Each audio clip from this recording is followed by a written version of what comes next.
Nah, bismillah, alhamdulillah, wassalatu wassalamu ala rasulillah sayyidina Muhammad bin Abdullah. Setelah kita ketahui bahwa jika seseorang batal wudhunya, maka diharamkan baginya untuk mengerjakan satu dari 4 perkara. Diharamkan baginya untuk mengerjakan satu dari 4 perkara. Perkara yang pertama yaitu sholat. Perkara yang kedua tawaf. Perkara yang ketiga nyentuh Al-Quran. Perkara yang keempat yaitu membawa Al-Quran. Perkara kedua kemarin kita telah bahas yaitu tawaf. Tawaf kita ketahui bahwa dibagi menjadi 2, tawaf fardu dan tawaf sunnah. Tawaf fardu ini yang dimaksud adalah tawaf yang dikerjakan dalam kategori ibadah haji atau umrah. Misalnya seseorang sudah berihram haji, kemudian dia melakukan tawaf, namanya tawaf gudum. Yang kedua namanya tawaf ifadah, yang ketiga namanya tawaf wada. Lah ini semua namanya tawaf fardu. Yang kedua namanya tawaf sunnah. Tawaf sunnah itu kalau tidak dalam keadaan kita berhaji atau umrah, kita lagi posisi ngadep Ka'bah, duduk misalnya setelah salat, kita tawaf, itu namanya tawaf sunnah. Lah tawaf sunnah beda dengan tawaf fardu dari 2 masalah. Masalah yang pertama apa? Yang kemarin tawaf fardu ini tidak butuh niat. Kalau tawaf sunnah butuh niat. Yang kedua, tawaf fardu tidak mungkin kurang dari 2, dari 7 putaran. Ya, kalau tawaf sunnah, apakah boleh kurang dari 7? Ada perincian hukumnya. Kalau dari pertama dia niat akan kurang dari 7, misalnya duduk di depannya Ka'bah, kemudian niat hatinya akan tawaf 5 putaran aja, atau 3 putaran aja, atau 4 putaran aja, maka tidak sah tawafnya. Tapi kalau dia dari pertama niatnya 7, setelah dimulai 4 atau 3 atau 5, kemudian akan keluar dari masjid, akan merasa cukup dengan hal tersebut, maka hukumnya boleh dan termasuk sah.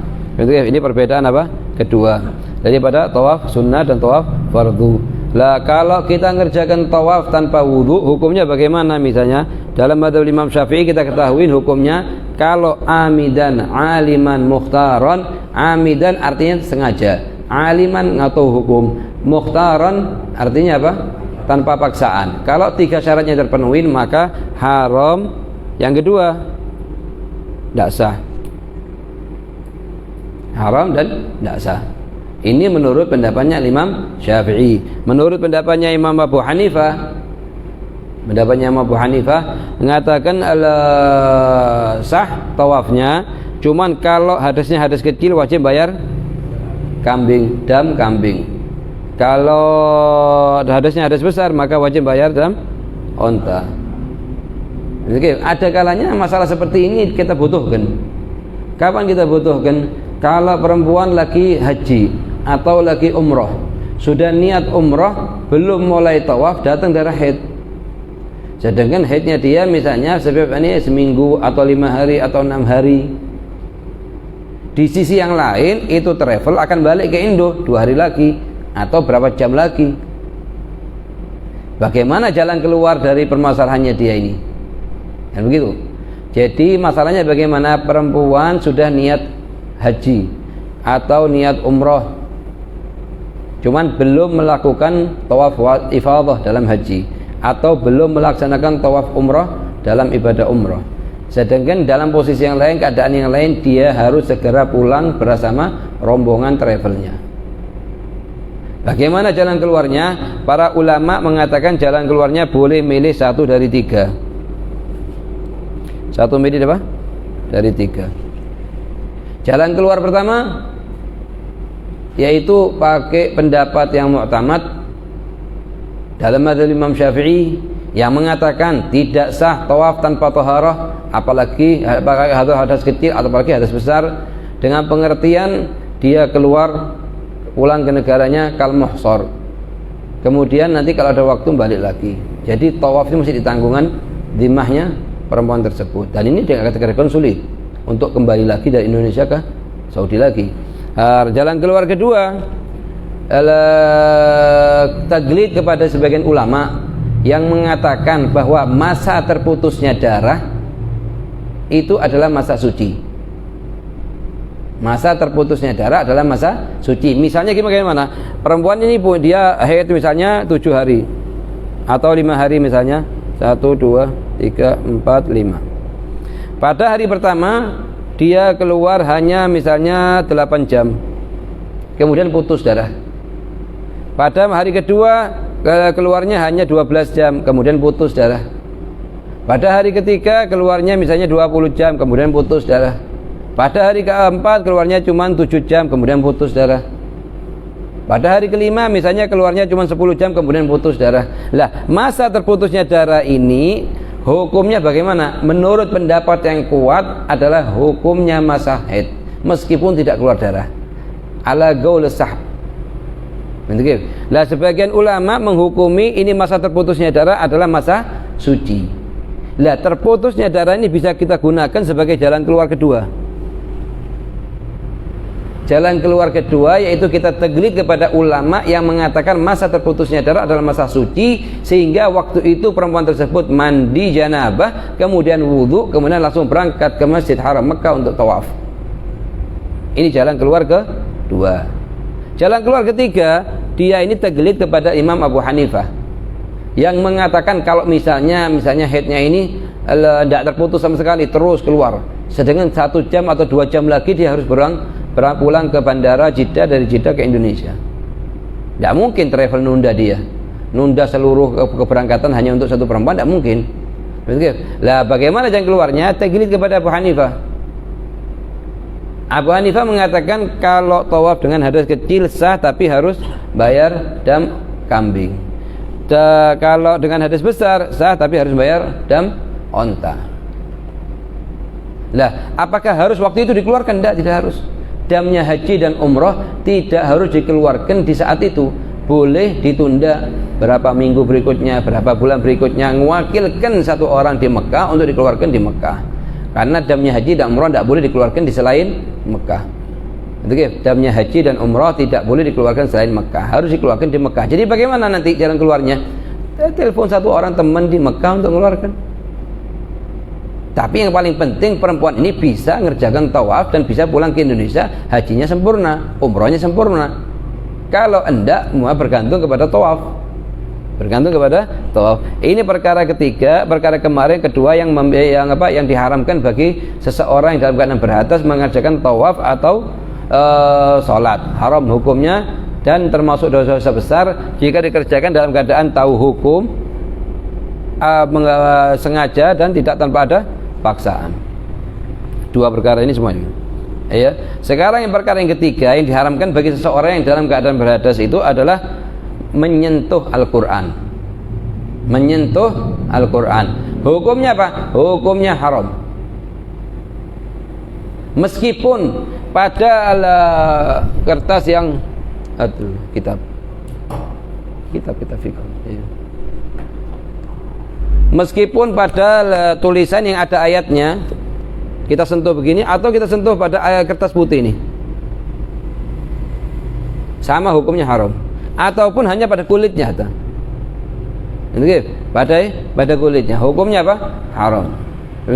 Kapan haram? Kalau yang disentuh Al-Quran.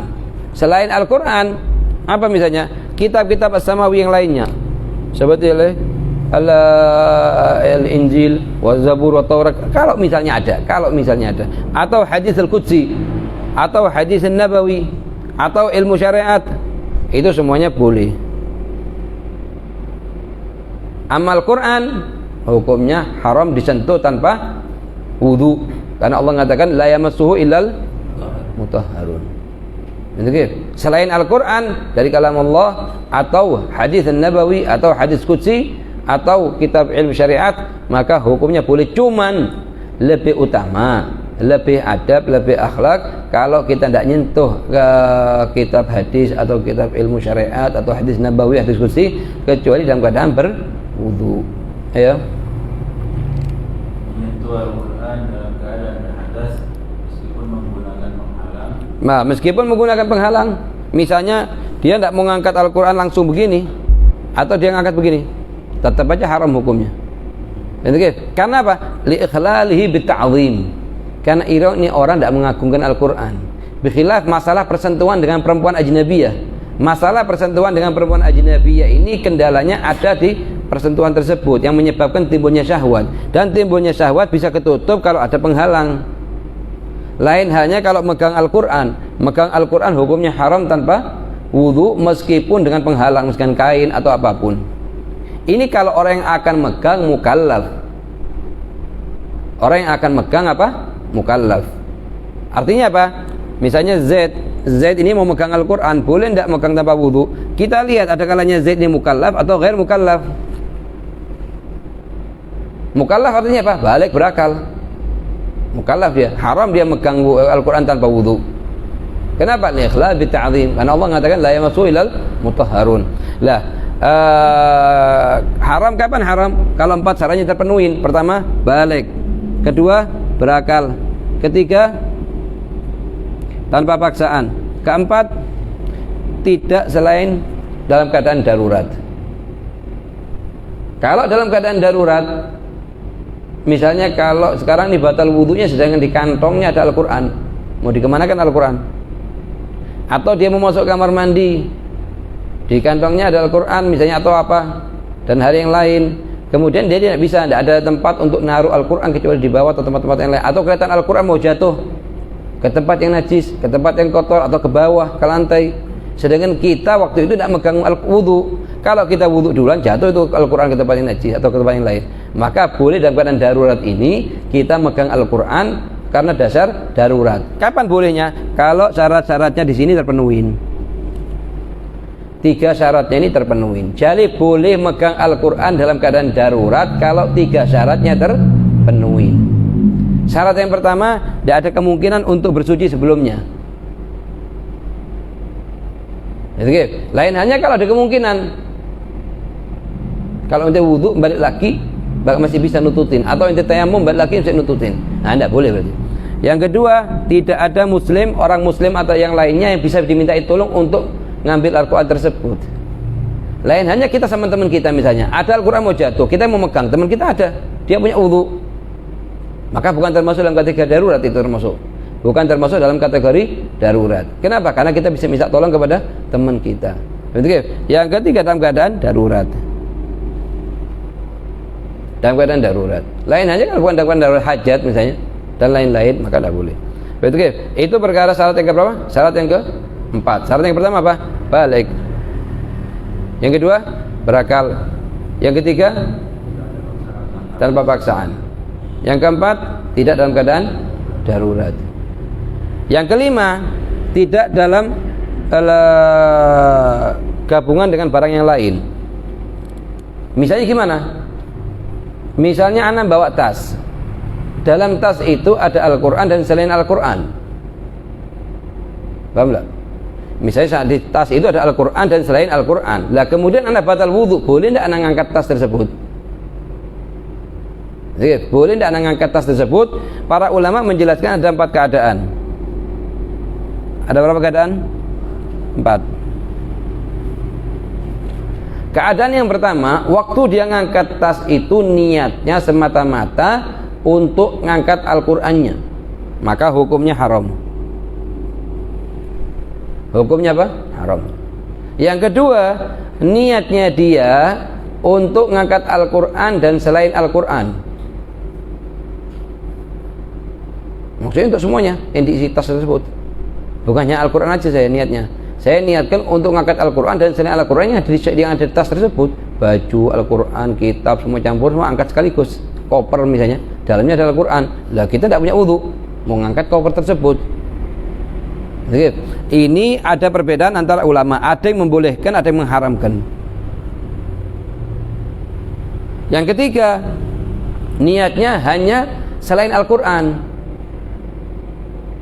Misalnya anak waktu ngangkat niatnya hanya untuk ngangkat kitab atau ngangkat baju yang ada dalam tas ini, bukan Al-Quran, maka hukumnya boleh.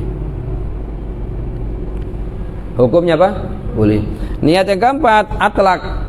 Anak tidak niat apapun, tidak niat Al-Quran atau niat selain Al-Quran, atlak. Ini ada perbedaan antara ulama. Sebagian ulama membolehkan, sebagian ulama tidak membolehkan. Jadi kendalanya di mana? Kendalanya itu kalau di masalah mengangkat Al-Quran yang bergabung dengan perkara yang lain. Misalnya kitab dan lain-lain di satu tempat, misalnya di satu plastik, di satu syantah, tas dan lain-lain. Apakah boleh apa tidak? Ada 4 keadaan, tergantung dia niatnya dia. Begitu ya? Itu apa namanya itu? Menyentuh Al-Quran. Yang ditulis untuk Al-Quran. Lain hanya syarat ke-6. Ini yang ditulis apa? Yang ditulis untuk Al-Quran. Lain hanya kalau nulisnya bukan untuk Al-Quran, untuk tahsin, untuk azimat, boleh disentuh tanpa wudu. Misalnya ayat ini, ayat kursi ini ditahsin untuk zina, bukan untuk Al-Quran ini, maka hukumnya boleh disentuh tanpa wudu. Idza kutiba lidirasah. Sekarang misalnya dia sekarang anak tulis begini, nun, niatnya anak nun wal qalami wa ma yasturun, yang di Al-Quran, maka haram bagi anak nyentuh ini sekarang kalau anak tanpa wudu. Tapi kalau niatnya anak nun ini huruf hijaiyah, bukan Al-Quran niatnya, maka tidak haram. Maka tidak haram. Jadi nyentuh Al-Quran bisa dikategorikan bagi orang yang mukallaf itu haram kalau 6 syaratnya terpenuhi. Syarat yang ke-6 apa? Ditulis untuk Al-Quran. Lain hanya idza kutiba li ghairi dirasah, seperti tamimah, azimah dan lain-lain, hukumnya boleh. Itu kalau semuanya kalau mukallaf. Lain hanya kalau bukan mukallaf, sobi. Anak kecil mau nyentuh Al-Quran boleh enggak? Anak sobi mau nyentuh Al-Quran boleh apa tidak? Dibagi menjadi 2. Ada kalanya mumayyiz, ada kalanya ghair mumayyiz. Ada kalanya sabi tersebut sudah mumayyiz. Sudah, artinya mumayyiz apa? Mumayyiz itu mencapai 2 syarat. Sudah umur 7 tahun dan bisa makan sendiri, minum sendiri, istinja sendiri. Ini anak namanya sobi mumayyiz. Kalau sobi mumayyiz kita lihat, kalau untuk dirasah boleh, kalau untuk ghairi dirasah tidak boleh. Kalau sobi mumayyiz tujuannya bawa Al-Quran itu untuk belajar ke ustadznya, dirasah, belajar Al-Quran, baca, nulis, baca dan lain itu boleh. Tapi kalau tujuannya untuk dibuat mainan begitu aja, tidak boleh. Kalau dibuat mainan begitu aja, hukumnya tidak boleh. Tapi kalau sobi selain mumayyiz, maka hukumnya tidak boleh mutlakon. Haram hukumnya megang. Yang haram siapa? Anaknya, tidak. Orang tuanya yang biarkan anaknya menyentuh Al-Quran. Sedangkan anak tersebut belum mumayyiz. Kalau orang tuanya tahu, kalau orang tuanya tidak tahu, ma'dzur. Itu apa ya? Seperti baju, hukumnya adalah haram kecuali jika dalam keadaan darurat. Kecuali dalam keadaan darurat, itu apa ya? Maka hukumnya adalah boleh membawanya dengan 3 syarat. Yaitu 1, dalam keadaan darurat. Darurat. Lain hanya kalau bukan darurat. Itu apa ya? Seperti takut jatuh di tempat najis. Najis ini. Kalau ente biarkan akan jatuh di sampah atau akan jatuh di tempat najis, dan najis ada kotoran dan lain-lain. Itu apa ya? 2, tidak mungkin untuk berwudu sebelum. Tak mungkin itu berwudu. Anak kalau mau berangkat ke tempat wudu mau balik lagi dan nututin, jatuh duluan nanti. Kelas ente pegang dulu sudah. Itu apa ya? 3, tidak mungkin dititipkan kepada. Nah, tidak ada temannya kita, anak sendirian misalnya. Anak mau tetap ke siapa?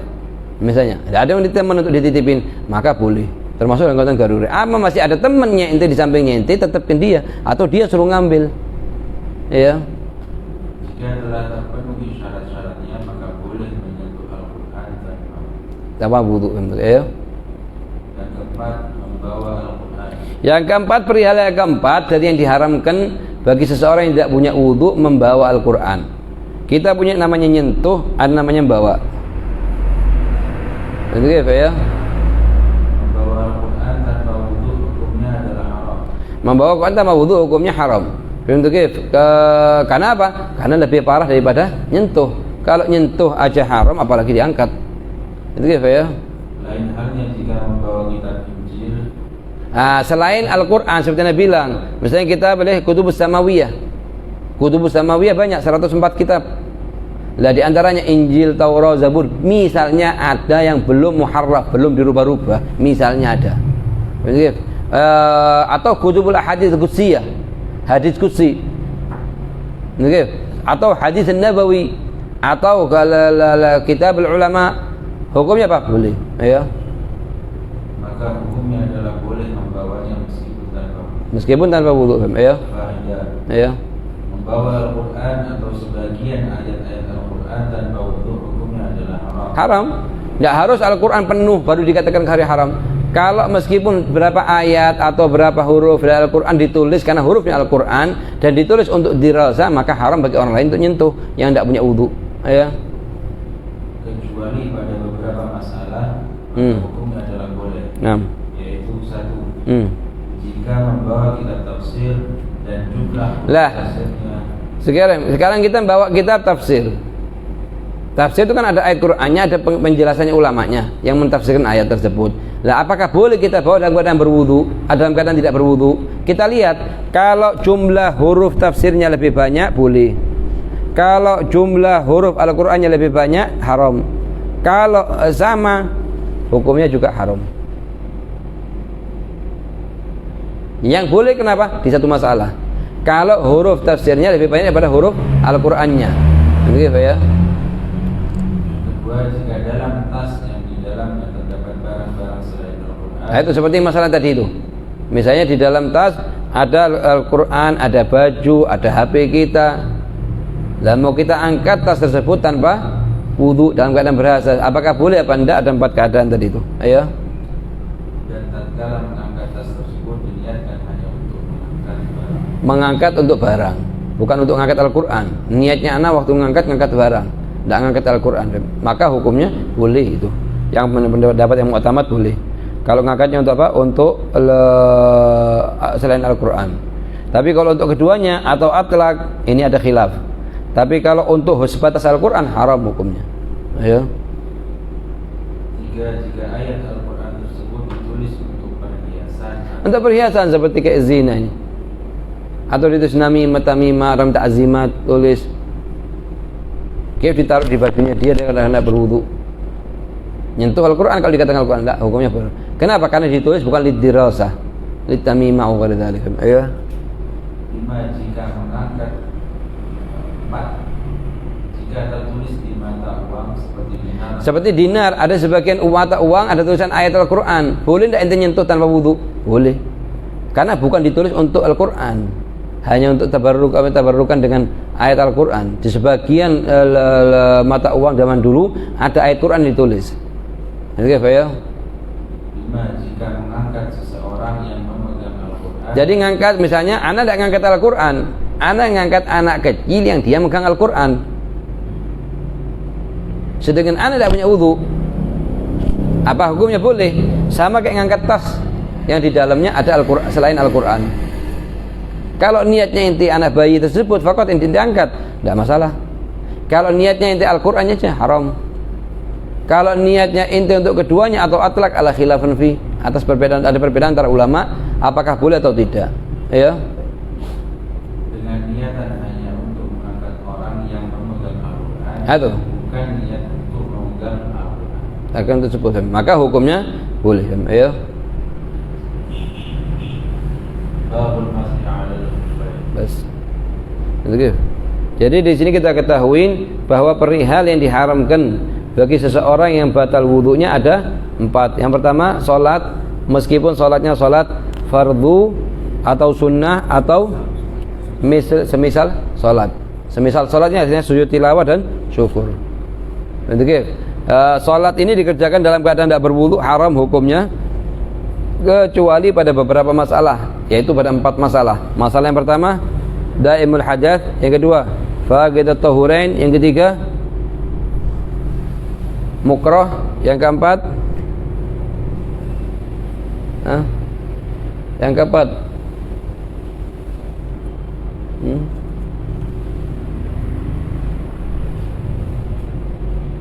yang keempat salatul jenazah ala gul Imam Ibnu Jarir At-Tabari, begitu, Imam Sa'id. Ini ala gul, lakin pendapat yang mu'tamad tidak boleh. Begitu. Yang kedua, tawaf. Yang kedua, haram bagi seseorang tawaf tanpa wudu jika syarat-syaratnya terpenuhi, yaitu pertama amidan, aliman, mukhtaran. Begitu. memang meskipun tawafnya tawaf fardu atau tawaf sunnah. Gitu kif. Lah bedanya tawaf fardu sama tawaf sunnah kita ketahui. Di sini tawafnya orang yang dikerjakan oleh jamaah haji ini, jamaah haji ada 3, ada namanya tawaf gudum, ada namanya tawaf ifadah, ada namanya tawaf wada. Pendapat yang kuat, menurut pendapat yang kuat, tawaf wada itu harus pakai wudu. Tidak sah tawaf wada tanpa wudu. Ada sebagian ulama membolehkan tawaf wada tanpa wudu. Kul dalam mazhab Imam Syafi'i, pendapat salah seorang ulama Syafi'i yang mengatakan boleh tawaf wada tanpa wudu. Jadi kalau misalnya kendalanya tawaf wada itu masih lebih ringan daripada kendalanya di tawaf ifadah atau tawafnya umroh. 2 tawaf yang paling berat. Tawafnya ifadah di waktu haji sama tawafnya umroh. Karena dua-duanya ini rukun soalnya. Jadi dua-duanya rukun. Nah, kalau perempuan dalam keadaan haid, sedangkan dia akan pulang travelnya, maka jalan keluarnya 1 dari 3. Jalan keluar pertama apa? Ya, jalan keluar pertama. Pendapat yang pertama apa? Iya, tidak sah. Terus bagaimana jalan keluarnya? Harus dia pulang dulu dengan sedasar kal mukrah, kemudian kal muhsar, kemudian setelah itu dia balik lagi untuk mengerjakan tawaf. Ini katakan sulit. Yang kedua,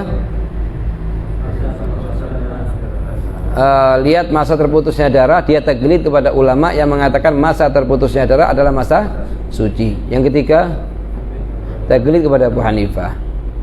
Taklid kepada Abu Hanifah yang mengatakan sah tawaf dengan tanpa wudu hadas kecil, yaitu kena kambing. Kalau hadasnya hadas besar, yaitu kena unta. Ini mazhabnya Abu Hanifah. Itu cuma ini perlu kita ketahui bahwa selama bisa pakai pendapat yang mu'tamad itu jauh lebih utama. Gitu, jauh lebih utama daripada taklid kepada mazhab yang lain jika memungkinkan. Ada kalanya sulit untuk mengikuti pendapat yang mu'tamad dalam beberapa masalah, sulit, dikatakan sulit ini. Kita butuh untuk taklid ini. Gitu, ya. Ada yang punya kendala? Assalamualaikum warahmatullahi wabarakatuh. Waalaikumsalam. Al-Quran ditulis pakai kapur. Bisa. Kita bukannya kapur itu enggak ada. Lah. Ini bekas bubuknya. Ya. Nah, ini. Itu maksudnya diharam dipegang tanpa wudu. Maksudnya gimana? Suaranya tidak jelas. Kenapa? Pertanyaannya. Ayo.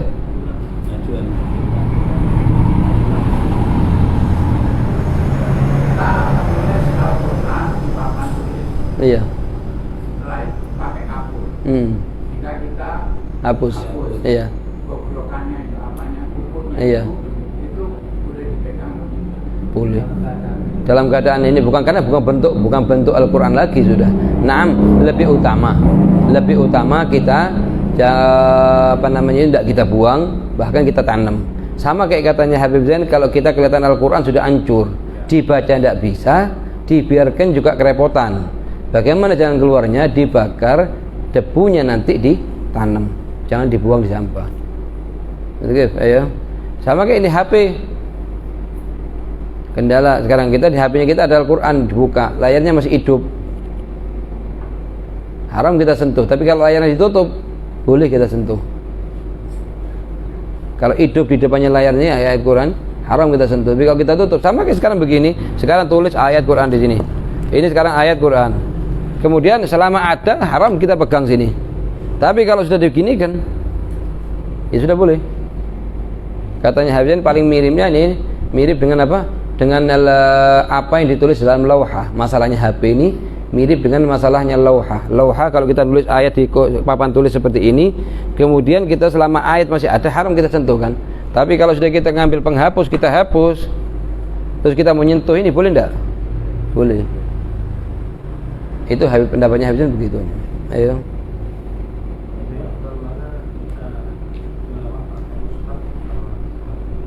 HP. Oh jauh. Ya jelas pendapatnya pakai apa namanya tilawah pakai mushaf jauh lebih afdal daripada HP. HP itu nomor 2. Kalau sekiranya sudah tidak ada lagi daripada duduk tanpa baca, baru darurah. Itu pun menurut anak ya, menurut anak pribadi, kalau mau naruh mushaf di HP-nya inti, tolong jaga kehormatannya mushaf. Jangan dicampur dengan foto-foto yang tidak jelas. Itu tidak menghargai Al-Quran namanya. Sama kayak inti mirip bukan sama, mirip dengan orang naruh di tasnya dia, sandalnya dia sama Al-Quran. Loh ini sama-sama. Kan istilahnya tidak menghargai Al-Qur'an. Ada di situ bernama Al-Qur'an, ada foto-foto yang tidak jelas-jelas, film-film yang tidak jelas-jelas ditontoni terus. Nonton ini sama nonton ini, sama baca ini lah ini. Itu ini satu kesalahan. Ini bukan termasuk ini haram, cuman bukan termasuk adab ini. Dengan Al-Qur'an kalamullah taala al-mu'azzam, mubajjal. Itu kadang sebagian gampang naruh Al-Qur'an di bawah. Di Haramain itu kadang sering terjadi itu. Karena ini lantai ini suci. Siapa yang tidak tahu lantai suci? Cuman kan bukan termasuk ini suatu penghormatan naruh Al-Qur'an di bawah. Ada sebagian orang katanya hafizan buka Al-Qur'an dengan itu apakah haram itu hukumnya? Lo tidak ini lidahnya, liurnya lidah ini suci. Yang mengatakan liurnya lidah ini najis siapa? Cuman termasuk mustaqdar. Coba katanya hafizan kalau anak ambil sedikit atau di wajahnya inti, kira marah tidak inti? Lah kalau inti marah di wajahnya inti, tidak marah di Al-Qur'an kalamullah. Kalau kesulitan buka, pakai air. Pakai sesuatu yang suci, yang muhtaram. Bukan artinya sesuatu yang suci boleh dikerjakan. Oke. Lebih utamanya begitu, ya.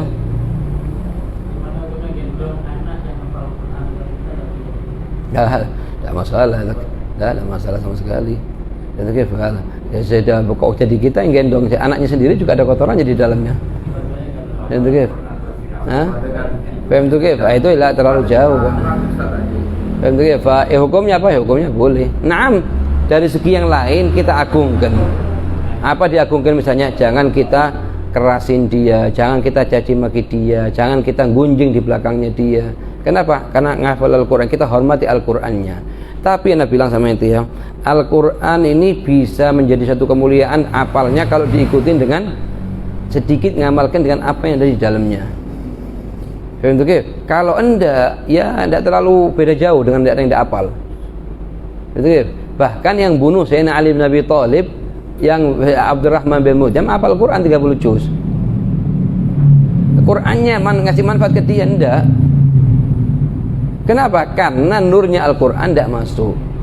Ya kita bukan artinya kita tidak menghafal Quran, enggak. Termasuk menghafal Quran perkara yang sangat dianjurkan. Kalau sampai anak itu bisa hafal Al-Quran, itu kedua orang tuanya yang dukung anaknya untuk menghafal Al-Quran dikasih mahkota di hari kiamat yang seluruh para nabi dan syuhada kepingin dapat mahkota tersebut.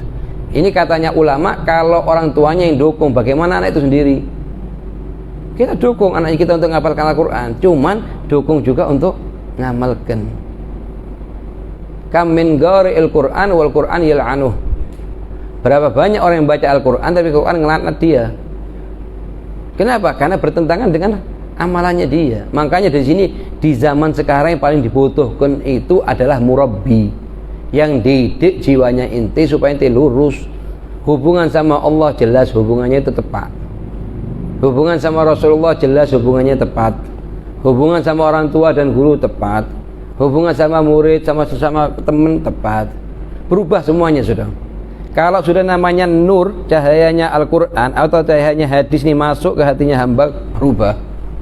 Tidak perlu Bukhari yang dihafalkan, satu aja cahayanya Rasulullah dari kalamnya Allah atau kalamnya Allah SWT masuk ke hatinya, berubah. Imam Fudail bin Iyad perampok dulunya karena ayat, dengar satu ayat, alam yakhzanil ladzina amanu, langsung bala ya Rabb, ayat satu dengar berubah. Kenapa? Karena cahayanya Al-Quran yang masuk. Kalau cuma punya ngapalkan, Hajjaj bin Yusuf itu hafal Quran. Saking cepatnya dia, kuatnya hafal Al-Quran, bisa yastahdzir, nginget setengah Al-Quran 15 juz, hanya jarak antara ngangkat satu kaki dengan kaki yang lain waktu dia mau naik kuda. Saking kuatannya hafalannya. Tapi kalau sudah marah sama satu orang, itu satu kampung dibenang, dipenggal semuanya. Mayampa. Di sini apa? Ada namanya nurnya Al-Quran, ada namanya cuma kalimatnya Al-Quran. Lah kalau sudah ngapalkan cuma kalimatnya Al-Quran, ini khatar bahaya. Di sisi yang lain dia merasa hafal Quran, di sisi yang lain tidak tahu kalau Al-Quran itu ngelaknat dia. Nah ini pentingnya kita ajarkan ke anak kita apa? Tarbiyah. Tarbiyah itu penting banget dalam sekarang. Ilmu itu nomor 2. Yang paling penting di atasnya ilmu tarbiyah. Dididik bagaimana mengamalkan ilmu. Dari mulai bangun tidur sudah kita baca sebelum Ramadan. Dibangun tidur baca apa? Alhamdulillahilladzi ahyana ba'da ma amatana wa ilaihin nusyur. Kalau Anda percaya omongannya, nah sampai detik sekarang ini lupanya lebih banyak daripada ingatnya. Datang ke sini lupa belum baca tadi. Sujud ke susu masuk kamar mandi tidak baca sudah. Terus ingat diqadha gitu tidak ada diqadha. Masuk kamar mandi bangun tidur tidak baca doa bismillahirrahmanirrahim inni a'udzubika minal khubuthi wal khaba'ith. Itu gitu. Terus diqadha tidak diqadha. Keluar kamar mandi tidak diqadha, tidak dibaca doanya alhamdulillahilladzi adzhaba 'anil adza wa 'afani. Semuanya masalah singkat semuanya ini. Yang keempat, memakai baju alhamdulillahilladzi kasani hadzal thawb wa razaqani min ghairi haulin minni wala quwwah. Dibaca tidak dibaca. Kadang berjalan keadaan semacam ini sampai setahun penuh. Berapa kerugian yang akan dia terima di hari kiamat nanti? Orang kalau rugi ke dagangnya rugi 20 juta, bingung, tegang. Tidak bisa tidur semalaman. Ketinggalan sunnahnya Nabi Muhammad, tidak heran sama sekali. Atau misalnya dapat kerugian apa? Kalau anak kerjakan kerjaan fulannya bakal dapat faedah 20 juta. Waktu itu tidak dikerjakan, nyeselnya tidak karuan itu. Giliran sudah bangun tidur, tidak baca doa, tidak heran sama sekali. Ini tidak merasa kehilangan sesuatu. Ini suatu kekurangan. Kenapa? Karena butuh dia ini diingatkan terus di sampingnya dia di dalam rumah sehingga dia sudah kebiasaan baca. Kalau sudah kebiasaan baca nanti otomatis buka mata langsung alhamdulillah lisannya dengan otomatis sudah. Semacam ada orang yang ngomongin baca doanya bangun tidur. Di hatinya dia timbul dengan sendirinya. Itu namanya lawamah. Kalau masih belum ada sama sekali. Kalau ente masuk kamar mandi tidak ingat, tidak ada yang ingatkan ente. Keluar kamar mandi tidak ingat, tidak ada yang ingatkan ente. Itu masih nafsunya nafsu al-ammarah bisu. Hambanya nafsu al-ammarah bisu. Kapan mau disuruh A, B, B sudah. Jangan baca, jangan baca sudah. Tidak diingatkan. Itu gitu. Ya, bagaimana Nabi bilang supaya ente bisa ingat, kerjakan. Lupa harus sanksi. Hari ini anak tadi tidak baca doa bangun tidur, anak sanksi kasih sholat 20 rakaat. Duduk di masjid, jangan pulang dulu, duduk 20 rakaat atau sholat di rumah 20 rakaat. Besok pagi tidak bakal lupa ente. Tanpa sanksi tidak bakal dibaca. Percaya omongannya, ketemu tahun lagi depan di sini, ya. Kalau mau ditanya jujur berapa kali ente baca, wallahi Habib lupa sarahana. Yang kemarin itu waktu taklim baca, setelah itu halah selesai, tidak mau kayak gitu. Itu tidak masalah sama sekali. Jangan hadir karena barokah, tapi hadir untuk ngamalkan. Itu gitu, ayo. Rubatan ini Al-Quran dalam itu bagi yang baca saja saya mendengarkan. Masalahnya sekarang ada banyak yang malam menjawab Al-Quran asli. Iya, semua artinya ahlul Quran itu apa? Ahlul Quran semua orang muslim. La ilaha illallah Muhammad Rasulullah. Cuman yang membaca lebih berat. Dia membaca dan dia tidak ngamalkan. Kalau masalah tajwid ini masalah khilafiyah. Selama tidak yukhillu bil huruf dan lain-lain, itu masalah khilaf. Dalam menurut fuqaha baca dengan tajwid sunnah. Menurut ahli qiraat baca dengan tajwid wajib. Gitu. Lah hukum diambil keluar dari para fuqaha. Artinya apa? Sangat dianjurkan kita baca dengan tajwid tertil, cuman jangan terus hamnya dia hanya tertil dan tajwid tapi tidak mau ngamalkan. Gitu. Ya. Ya kalau dia ngamalkan dan dia nyebarkan, ngajarkan sampai apa yang dilakukan dalam perbuatannya, perkataannya dia semuanya Al-Quran. Wa kana sallallahu alaihi wasallam khuluquhu Al-Quran. Apa artinya khuluqul Quran? Ya ini muttasif bijami apa yang diajarkan di Al-Quran. Perintahnya dikerjakan, larangannya ditinggalkan. Artinya dia sama kayak Bapak Fulan ini sama kayak ihya berjalan. Apa artinya? Ngamalkan apa yang di ihya. Sehingga kayak kitab ihya berjalan ini. Itu apalagi Al-Quran. Kan Rasulullah mengatakan kana khuluqul Quran. Apa artinya kana khuluqul Quran? Yani yattasif bi jami' ma fil Quran minal awamir wan nawahi, semua dikerjakan. Awamir dikerjakan, nawahi ditinggalkan. Ayo. Bagaimana hukumnya menulis Al-Quran dengan huruf Latin? Apakah itu juga ada larangan bagi yang menulis? Al-Quran mu'jaz dia. Kalau sebatas untuk mengajarkan orang permulaannya dia tidak bisa baca, tapi mu'jaz dia.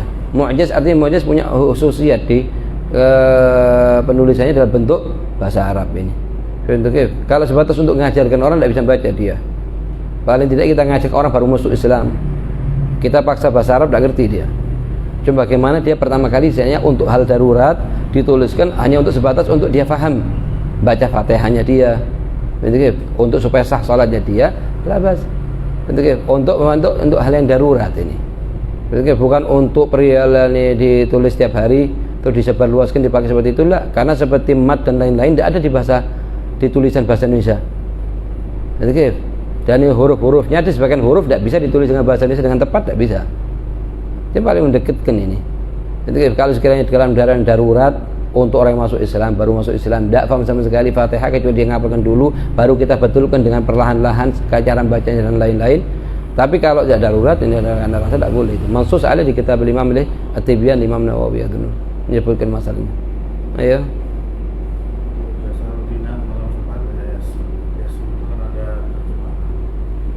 Terjemahan kalimatnya Yasin. Iya.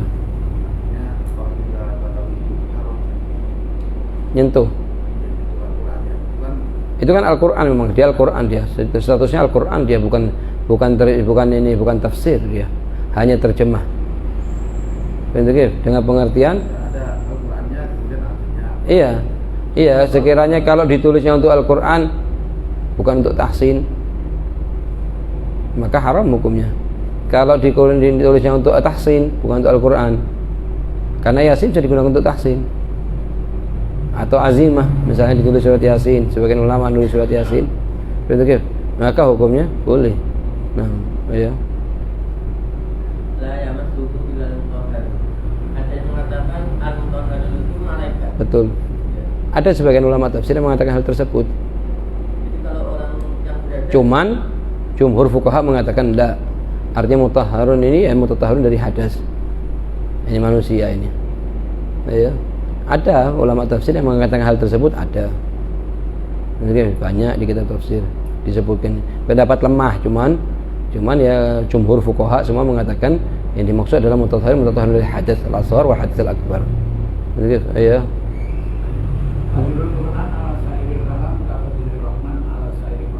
Nah. Ya, keutamaannya Al-Quran sekarang kalau sama-sama kita tidak ada yang mau dibaca, misalnya ada mau dibaca wirid atau Al-Quran lebih utama.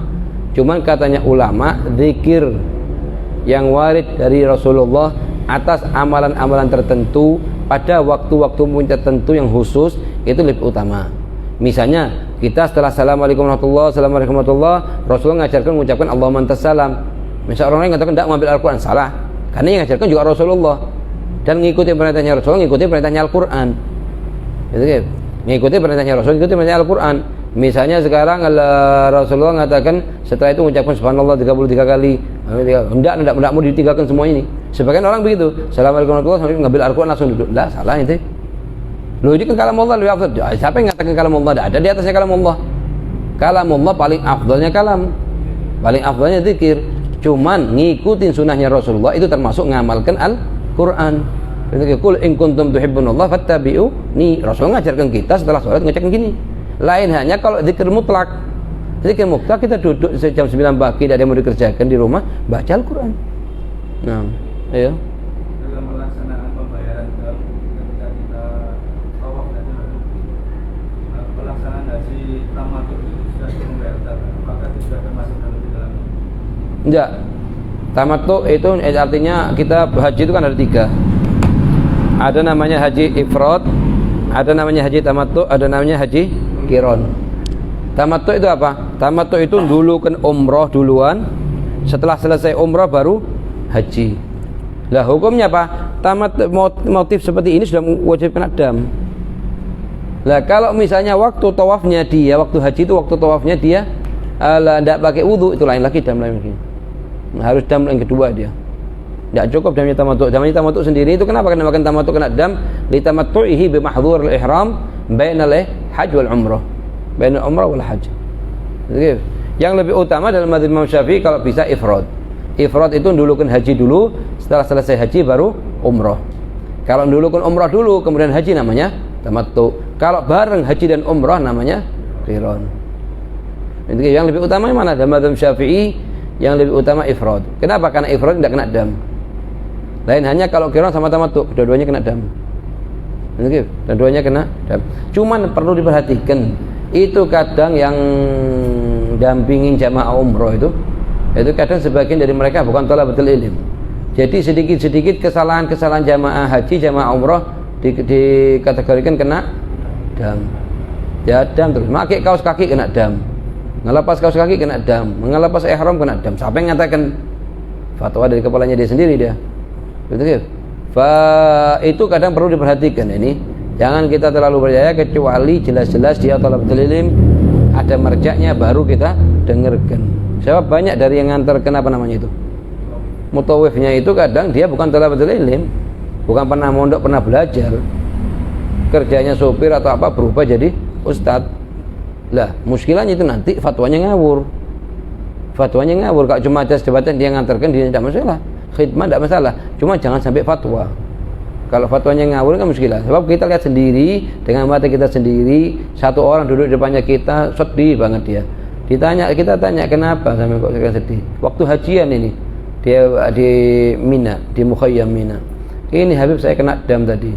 Karena saya tadi masuk kamar mandi ngelepas ihram saya mandi. Terus istri saya juga kena dam. Kenapa? Karena ngelepas kaos kaki. Yang mengatakan kena dam siapa? Sampai mau mandi 10 kali, 15 kali saya nanggung damnya kalau kena dam. Yang paling penting jangan pakai sabun dan lain-lain, muharramatul ihram yang berwangi. Terus ngelepas kaos kaki yang mengatakan kena dam siapa? Lalu tadi mutawif yang mengatakan kena dam. Akhirnya kita duduk sama mutawifnya, kita jelaskan. Katanya mutawifnya apa? Saya cuma dengar dulu kok ke teman-teman saya mengatakan kena dam. Masya Allah. Ulama mengatakan tidak boleh kita jawab masalah kalau kita belum ngelihat dinasnya di kitab, atau pernah ngelihat tapi lama, berapa tahun yang lalu atau berapa bulan yang lalu. Itu tidak boleh jawab. Ini tidak ngelihat sama sekali, dengar dari temennya. Temennya siapa? Itu maksudnya harus hati-hati maksudnya. Supaya apa? Supaya kita tidak dibuat main ibadahnya kita dibuat mainan sama orang lain nanti. Oh ya. Bagaimana umurnya seorang yang berangkat belajarnya belakang, kira muslim. Kalau itu muskilahnya harus jelas akadnya. Akadnya itu akad apa? Akadnya akad apa? Apa akad dipinjemin atau akad bagaimana? Itu harus jelaskan akadnya dulu. Karena yang paling penting itu jelas akadnya dulu supaya jelas bagaimana status hukum akad tersebut. Termasuk akad yang dibolehkan, apa akad yang diharamkan dan lain-lain. Jadi yang paling penting kita tidak maksa diri. Ada dana kita berangkat, alhamdulillah. Tidak ada dana, insya Allah dengan niatnya kita sampaikan sama Allah nyampe sana. Jadi, tapi kalau kita maksa diri, kita ngerjakan akad-akad yang tidak jelas, bentuknya tidak jelas, hukumnya tidak jelas, itu menyusahkan kita sendiri. Berapa banyak orang yang haji atau umrah tidak ditulis bagi dia haji wala umrah, karena faktor tidak jelas urusannya uangnya, apalagi urusan dengan bank. Urusan dengan bank yang tidak jelas arahnya, diputar-putar, dimasukkan dalam bunga-bunganya bank dan lain-lain. Itu ada orang berangkat apa? Bank ngasih hadiah berangkat umrah. Jadi bank ini ngasih hadiah dari mana? Katanya ulama kalau sudah haji dengan harta yang haram, itu yang haji hanya ontanya dia yang dia tunggangin, tapi dia tidak haji sama sekali. Atau umrah begitu juga. Jadi usahakan kada perlu maksa diri. Ada dana berangkat, tidak usah pakai minjem bank, wala urusan dengan bank. Jadi tidak ada dana, ditunda dulu, dicelengin di rumahnya sendiri. Jadi ya. Pembayaran dam itu yang lebih afdal ke mana? Kalau ente bisa berangkat sendiri ke tempat pembelian kambing, onta, boleh berangkat sendiri. Kalau kerepotan waktu itu tidak tahu jalannya di mana, diwakilkan kepada mutawif, tapi yang mutawif yang amin, yang amanat. Kadang mutawif terima dan tidak dibayar sama sekali. Sama kayak kerjaan ini, suatu kerjaan ini kita dapatkan orang yang tidak amanat di Mekah, di semua tempat ada. Lah selama kita yakin dia orang amanat, ada buktinya dan lain-lain, tidak apa-apa, kita pasrahkan. Kalau tidak, kalau kita berangkat sendiri juga tidak masalah, lebih utama. lebih utama. Cuma kesulitan bagi orang tidak tahu keadaan di situ, kesulitan mau berangkat kemana, belinya di mana, motongnya di mana, baginya di mana. Lah kalau sekiranya tidak kesulitan lebih utama kalau motong sendiri. Tapi kalau kesulitan tidak masalah diwakilkan kepada orang yang amanat. Ya. Wassallallahu ala sayyidina Muhammadin nabiyil ummi wa ala alihi wa sahbihi wasallam. Alhamdulillah al-fatihah rahmatina rasulullah jami'il anbiya wal awliya wal asfiya. Wa subhana sallallahu jami' tawfiq hidayah ayat nadharatina. ثم إلى روح الإمام الشافعي وجميع رواة الحديث فقهاء الشافعية ثم إلى سيدنا الإمام الأحفي عبد الله بن عمر حجة الوالد عبد الله بن حميد الجوز وأولاد الجميع وإلى روح الشيخ بن عبد الله محسن إلى روح والدينا ووالدكم حبيب زين الجفري وأوصول مغفر إن الله يغفر لهم ويرحمهم ويتغشم بالرحمة والمغفرة وأن الله يحفظ شيخ حبيب زين من كل سوء في دنيا دول عامة بحياته وصحته ويمن عليه بالصحة والعافية وكمال العافية وأن الحبيب عمر بن حبيب وحبيب بن مشهور وعمر جيلاني وجميع مشايخنا في الدين وأهل الكون وأولياء الصالحين وأن الله يحفظه من شكرنا ما قرأنا في هذا المجلس حجة لنا لا حجة علينا وأن الله يوفقنا للعمل بما علمنا بما قرأنا ويثبت في صدورنا وأن الله يذكرنا وعند وقت احتياجنا إليه على هذه النية كلها صالحة جامعة شاملة لخير الآخرة على من هو حبيبنا محمد بن عبد الله وإلى حضرة النبي